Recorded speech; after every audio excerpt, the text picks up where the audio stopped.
than thought.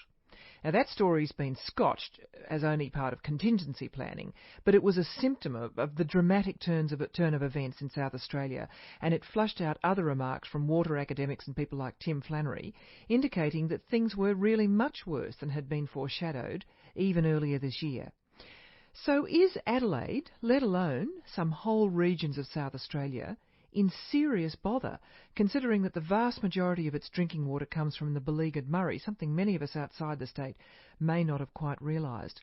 Is their predicament something we have to face up to as a nation?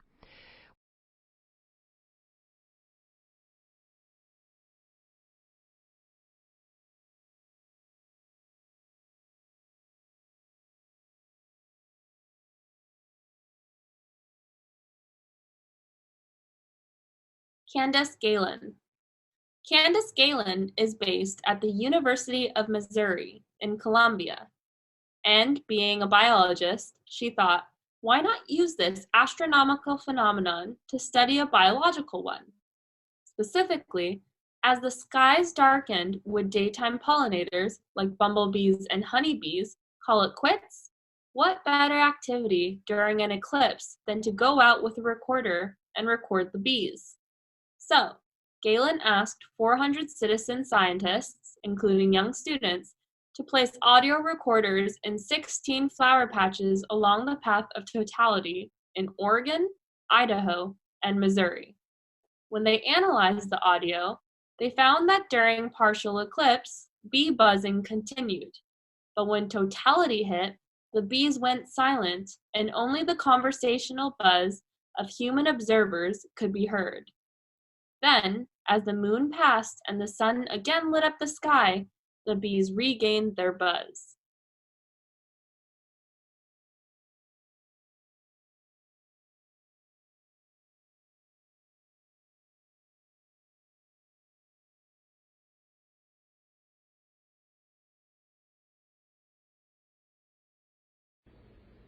Diagrams.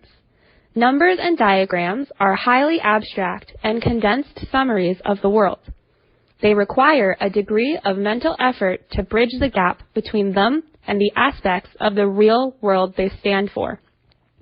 Approach them slowly and with care, allowing yourself time to get the feel of what you are looking at. Don't assume you already know what you are looking at. It's easy to be distracted by the surface appearance of a diagram, but we are really interested in the underlying message.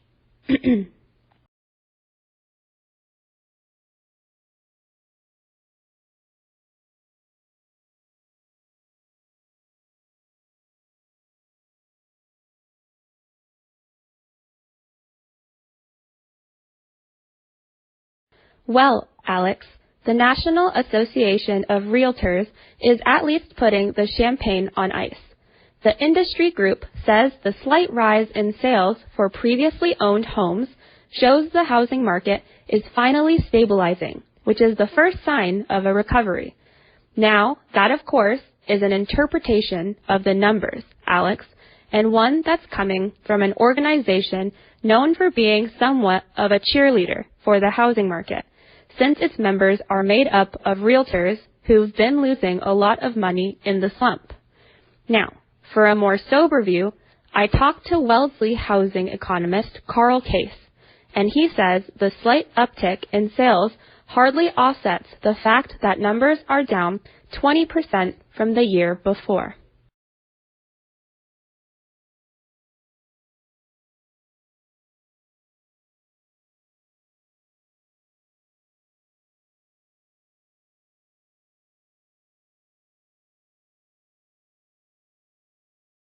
To begin with, you should be standing in the main floor of the British Library. British Library situated in the Euston Road next to some pipe crustacean press, in the foyer to the left of the information desk.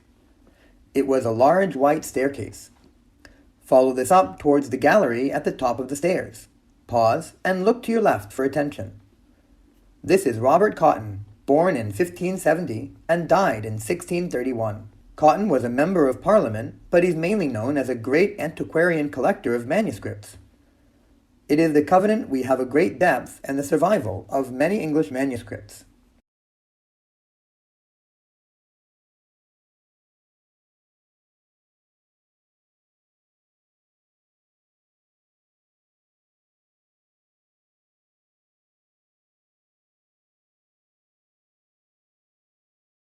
An economist sees the world basically through a typical microeconomic toolkit. That involves things like thinking at the margin, rationality, opportunity cost, trade-offs. Economists, like any other discipline, rules and its own way of seeing the world. So basically, economics, or economists in general, tend to apply microeconomic concepts like that to explain the way humans behave, and to make predictions about the future.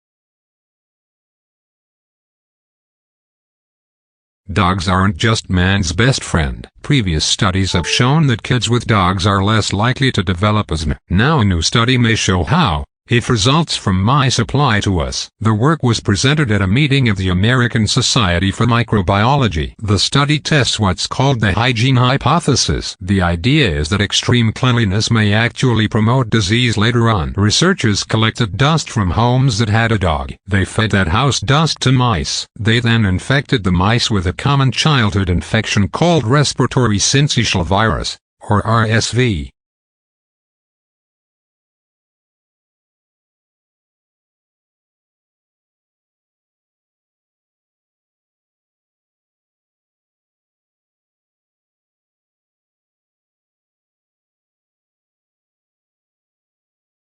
One seminal difference in policy remains: the coalition has not matched what is Labour's most important innovation promise, that is to bring together responsibilities for innovation, industry, science, and research under one single federal minister. Innovation responsibilities currently lie within the powerful Department of Education and Science, and while there is a separate industry department, it has little influence within cabinet. This has hampered policy development, and given Australia's innovation policies a distinct science and research bias. It is the scientists rather than the engineers who call the tune in innovation policy in Canberra.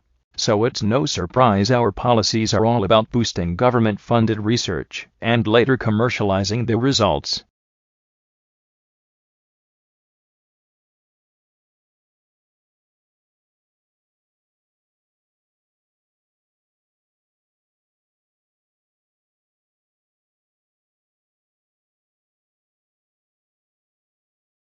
Green chemistry is a concept designed to develop technologies which allow chemistry to be practiced with minimal damage to the environment, or in an environmentally compatible way.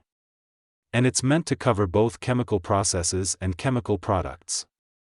The center, if you would, set up about 7 or 8 years ago, and the idea was to provide a hub of activities that covered fundamental research work, industrial collaboration, but also educational developments. So we work with schools and on public projects as well, and also networking. So we network out to well over 1,000 people around the globe.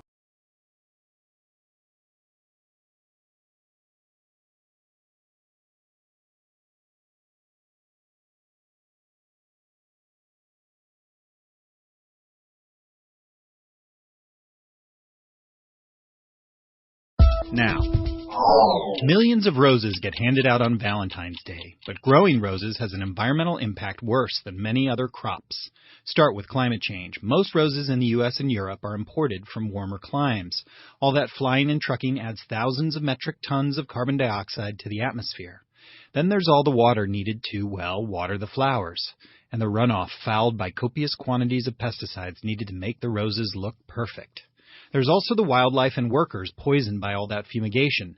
Add to that habitat destruction where floral plantations displace native forest and wetlands. Finally, there's the refrigeration needed to keep those blooms fresh. The electricity is often produced by burning fossil fuels, and the refrigerant gases also exacerbate climate change. A more sustainable and possibly more romantic approach is to go with flowers certified by outfits like Veriflora, or even better, whatever flowers are in season locally. Of course, that's not much help for those of us in wintry climes. Maybe try writing a poem. Let's see. Roses are red, violets are blue.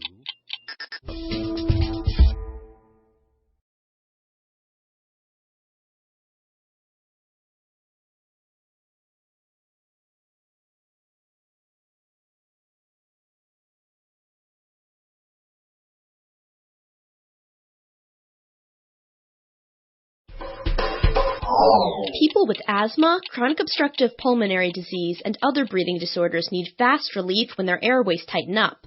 Unfortunately, the most commonly used medication has obnoxious side effects, but scientists recently discovered that a bitter taste can be a more effective treatment, and now they know why. The work is published in PLOS Biology. When an asthma attack hits, the airway shrinks and makes breathing difficult.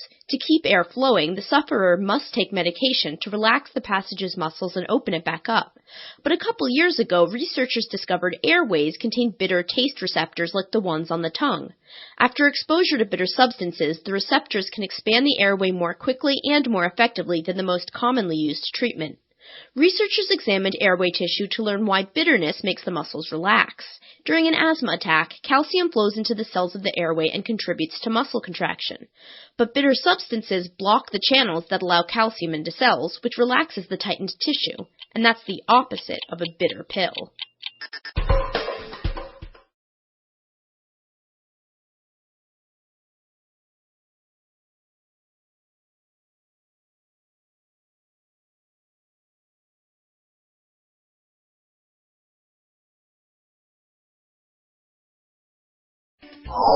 I think what is most remarkable about Dexter is his capacity for stress management. Michael C. Hall, in a conversation about his TV character at the Rubin Museum of Art in New York City on October 24th, he spoke with psychologist Kevin Dutton, author of The Wisdom of Psychopaths. And I think that's because of his ability to, as the heat goes up, his Absolutely. internal temperature goes down. The crazier things get, the cooler he feels. He almost craves chaos. He seems to attract it, cultivate it, encourage it, because it's the only thing that somehow soothes him. It's very realistic, actually, because what you find is the more chaotic a situation, the more that psychopaths have to make decisions under pressure. The better their decision-making gets. And we've seen it with Dexter. The more the pressure builds, the cooler he gets. And that is exactly what you see with psychopaths. It really is.